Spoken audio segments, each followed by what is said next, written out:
presenting my father, my hero, the next Vice President of the United States.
Father knows he's a success, and he turns and looks at his son or daughter and knows that they turned out better than he did. I'm a success.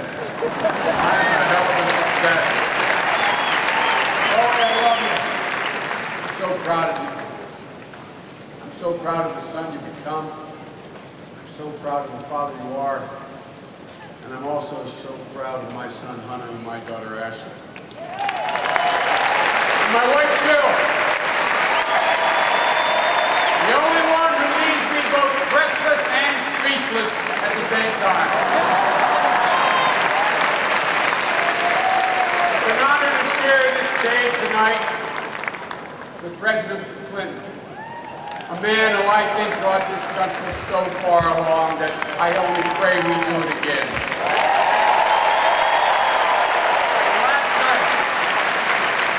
Last night it was moving to watch Hillary. One of our great leaders, a great leader of this party, a woman who has made history and will continue to make history.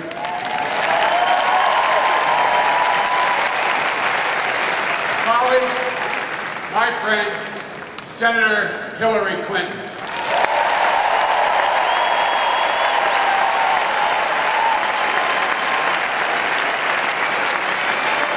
And I am truly honored to live in a country with the bravest warriors in the world.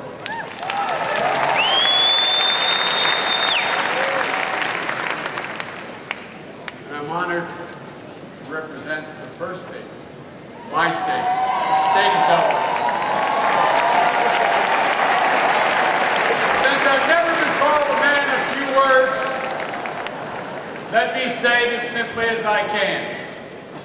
Yes, I accept your nomination to run and serve with Barack Obama, the next President of the United States of America.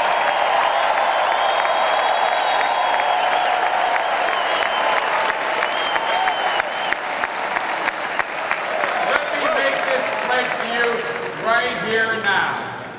For every American who's trying to do the right thing, for all those people in government, we're honoring the pledge to uphold the law and honor the Constitution. No longer will you hear the 8 most dreaded words in the English language. The Vice President's office is on the phone.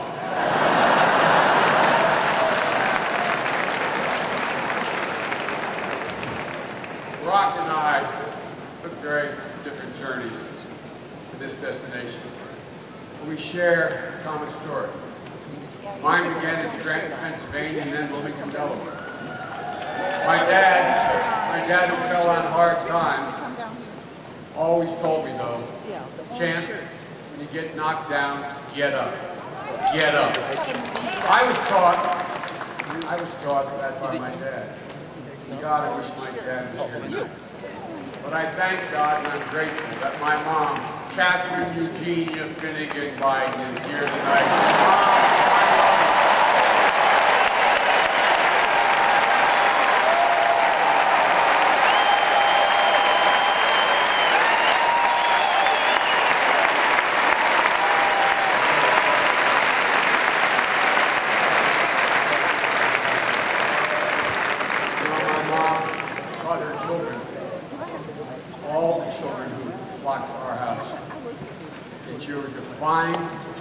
By your sense of honor, and you're redeemed by your loyalty.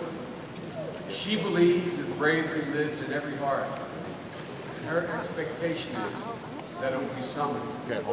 Failure at some point in your life is inevitable, but giving up is unforgivable. As a child I studied, and she lovingly would look at me and tell me, Joey, it's because you're so brave, you can't get your thoughts out quickly. When I was not as well dressed as the other kids, she'd look at me and say, Joey, oh, you're so handsome, honey, you're so handsome. And when I got knocked down by guys bigger than me, and this is the God's truth, she sent me back out and said, bloody their nose, so you can walk down the street the next day. That's what I did.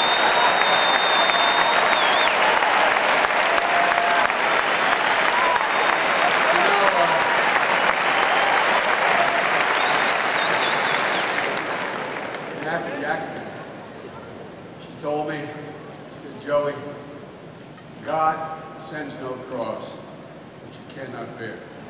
That's right. And when I triumphed, my mother was quick to remind me it was because of others. My mother's creed is the American creed.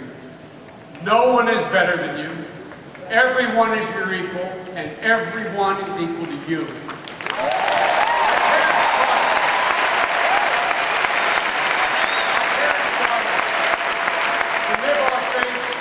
Treasure our family.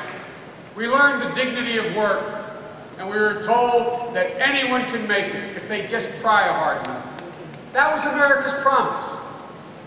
And for those of us who grew up in middle-class neighborhoods like Scranton and Wilmington, that was the American dream. Ladies and gentlemen, today, that American dream feels like it's slowly slipping away.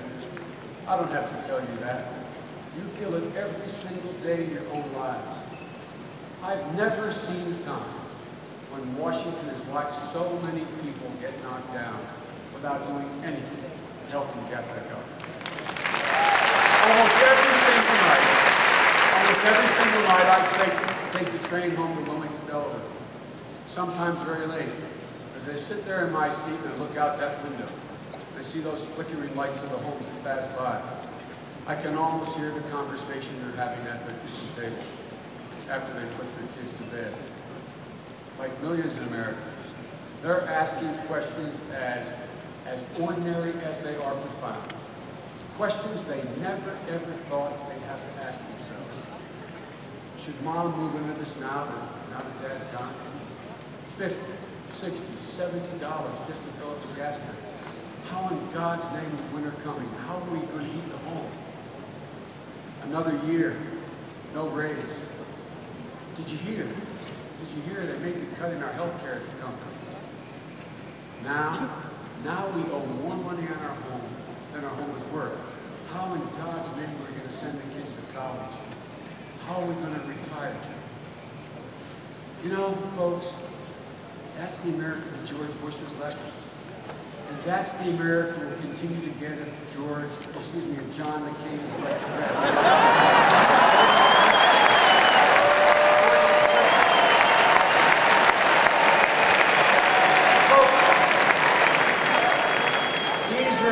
These are not isolated discussions among families down in their luck. These are common stories among middle-class people who worked hard their whole life, played by the rules, on the promise that their tomorrows would be better than their yesterdays. That promise is the promise of America. It defines who we are as a people. And now it's in jeopardy. I know it, you know it, but John McCain doesn't seem to get it. Barack Obama gets it, though. Like many of us in this room, like many of us in this hall, Barack Obama has worked his way up. He is the great American story. You know, I believe the measure of a man is not the road he travels, but the choices he makes along that road. And ladies and gentlemen, Barack Obama could have done anything after he graduated from college. With all his talent and promise, he could have written his own ticket to Wall Street. But what did he choose to do? He chose to go to Chicago, the South Side of Chicago. There in the South Side, he met women and men who had lost their jobs. Their neighborhood was devastated when the local steel plant closed. Their dreams had to be deferred. Their self-esteem was gone. And ladies and gentlemen, he made their lives the work of his life. That's what you do when you're raised by a single mom who worked, went to school, and raised 2 kids of her own. That's how you come to believe, to the very core of your being, that work is more than a paycheck. It's dignity. It's respect. It's about whether or not you can look that child in the eye and say, we're going to be all right.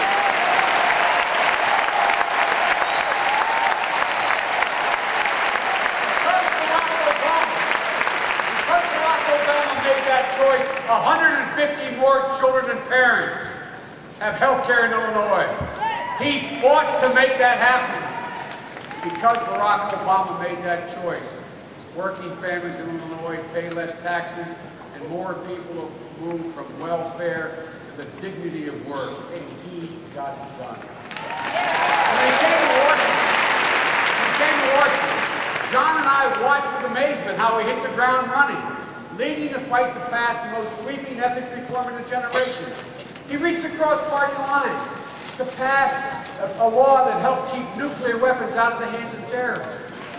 And then he moved Congress and the President to give our wonderful wounded warriors the care and dignity they deserve. You know, you can learn a lot about a man, campaigning with him, debating him, seeing how he reacts under pressure. You learn about the strength of his mind, but even more important, you learn about the quality of his heart. I watched how Barack touched people, how he inspired them, and I realized he had tapped into the oldest belief in America. We don't have to accept the situation we cannot bear. We have the power to change it.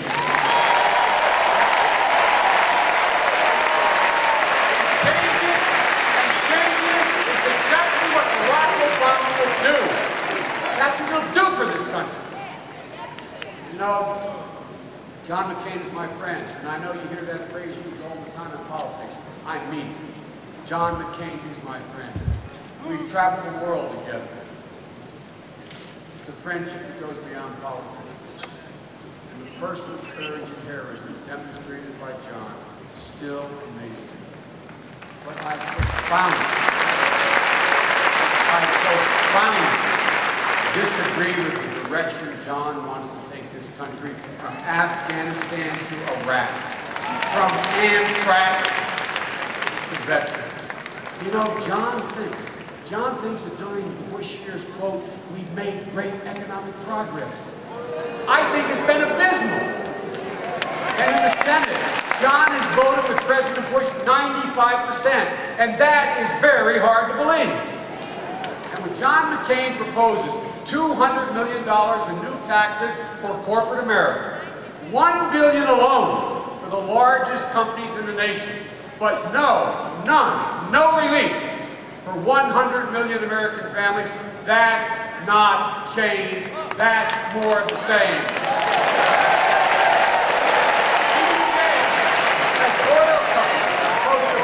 Profits in history, nearly $500 billion in the last 5 years.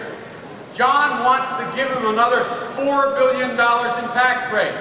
That's not change. That's the same. And during the same time, John voted again and again against renewable energy, solar, wind, biofuels. That's not change. That's more the same. Millions of Americans have seen their jobs go offshore.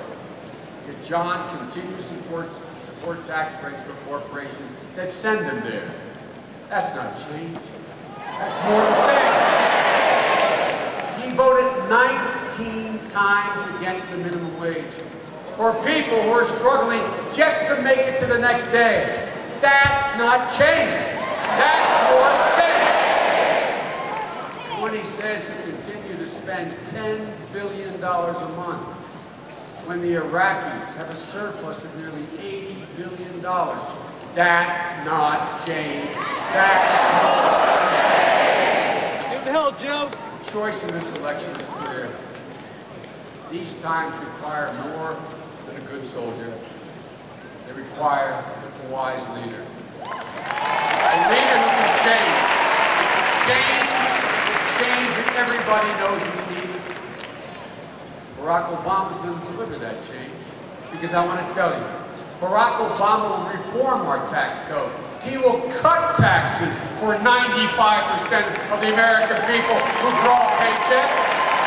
5 million new jobs, and finally, freeing us from the grip of foreign oil. That's the change we need. Barack Obama knows that any country that out-teaches us today will out-compete us tomorrow. That's why he'll invest in the next generation of teachers and why he'll make college more affordable. That's the change we need. Barack Obama will bring down health care costs by $2,500 for the average family and at long last deliver affordable, accessible health care for every American. That's the change we need. Barack will put more cops on the street, put security back in Social Security, and he'll never, ever, ever give up until we achieve equal pay for women.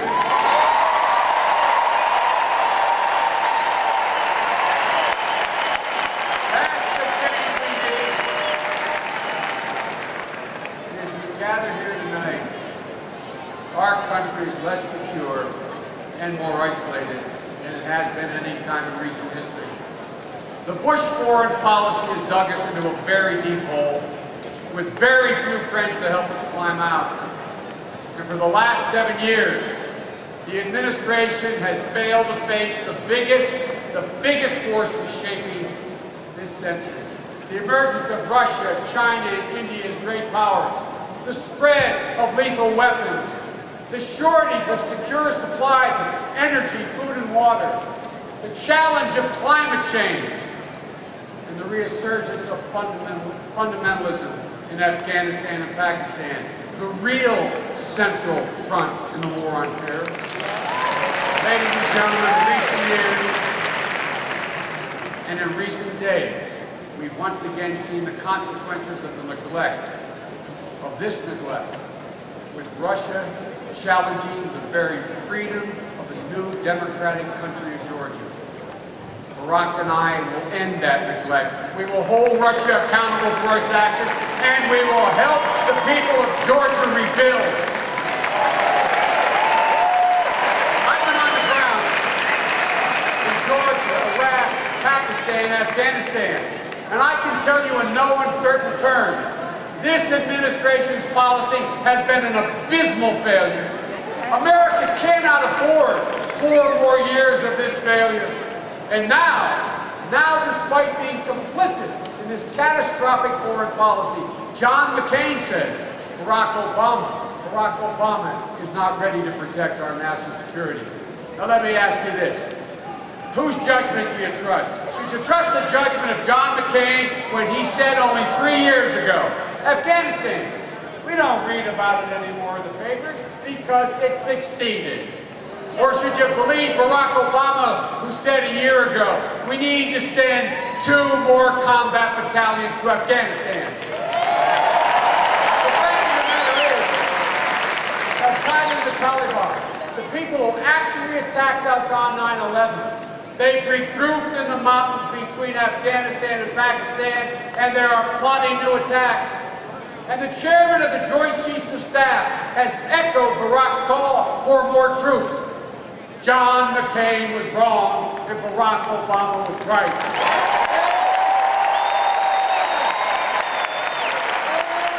John McCain's judgment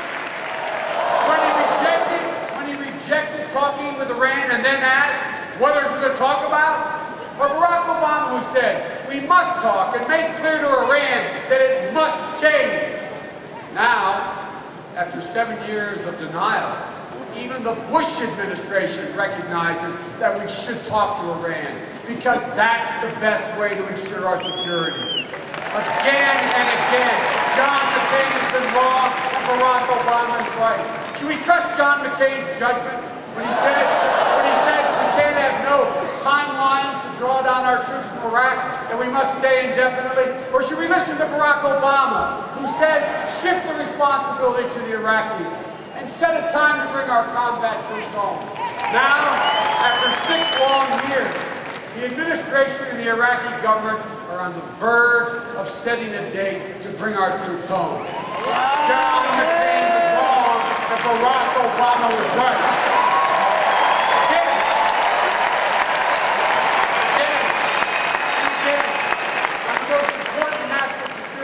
Of our time, John McCain was wrong and Barack Obama had been proven right.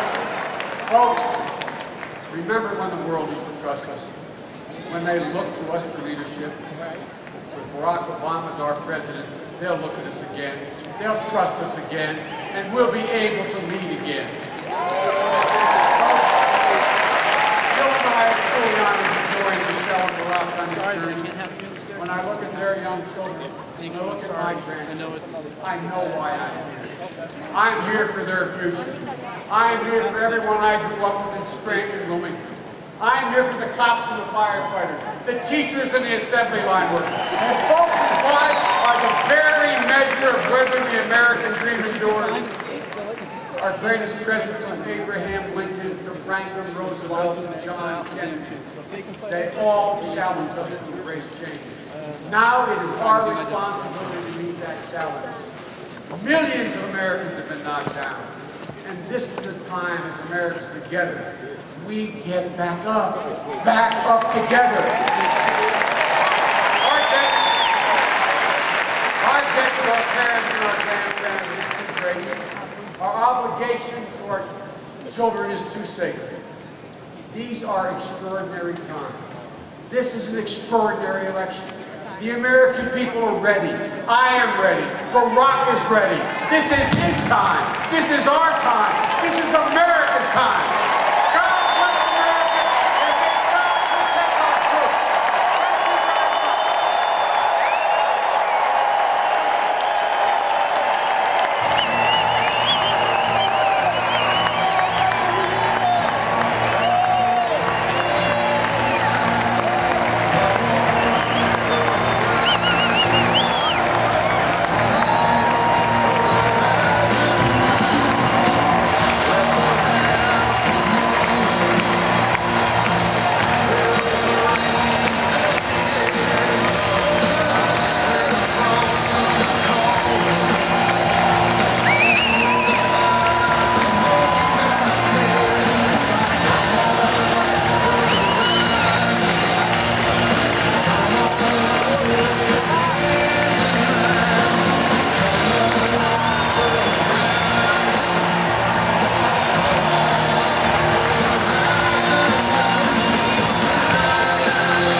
Special surprise guest.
for a little something to say. I want everybody to now understand why I am so proud to have Joe Biden and Jill Biden and Beau Biden and Mama Biden and the whole Biden family with me on this journey to take America back.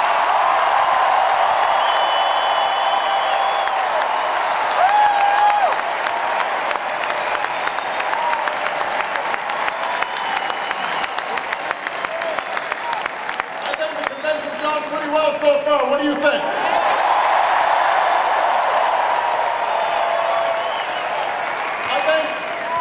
Michelle Obama kicked it off pretty well, don't you think?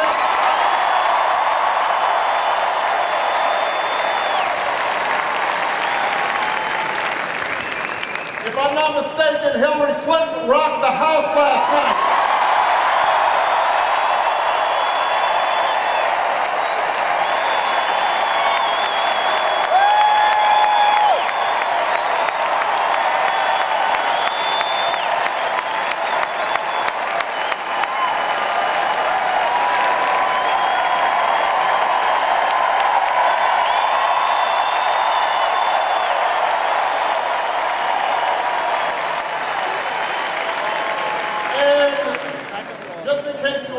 I think President Bill Clinton reminded us of what it's like when you've got a president who actually puts people first. Thank you, President. Part of this campaign, we had a very simple idea, which is change in America doesn't start from the top down, it starts from the bottom up. That the change is brought about because ordinary people do extraordinary things.